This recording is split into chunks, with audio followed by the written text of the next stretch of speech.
جی پیارے بچوں، آج ہم غائن سے ملیں گے۔ غائن کی ابتدائی آواز اور اس کے حروف سے ملیں گے۔ غائن کی آواز ہے غ۔ غائن بالکل آئن کی طرح کا ہوتا ہے لیکن اس کے اوپر ایک نقطہ ہوتا ہے۔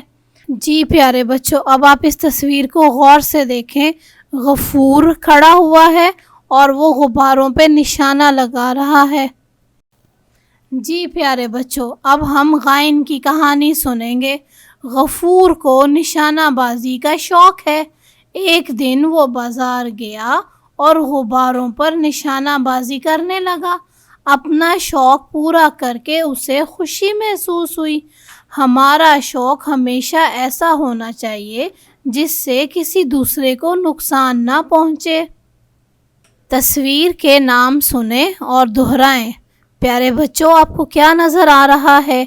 یہ ایک غلیل کی تصویر ہے اور ساتھ غار کی بھی تصویر ہے۔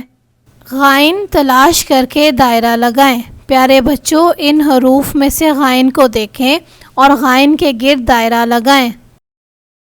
جی پیارے بچوں، اب ہم لکھیں گے۔ غائن کو غور سے دیکھیں، جو لال رنگ کا نشان لگا ہوا ہے وہاں سے شروع کریں اور غائن کی آدھی شکل بھی لکھیں۔ جی پیارے بچوں، نکات ملا کر غباروں کی تصاویر کا خاکہ مکمل کریں اور رنگ بھریں۔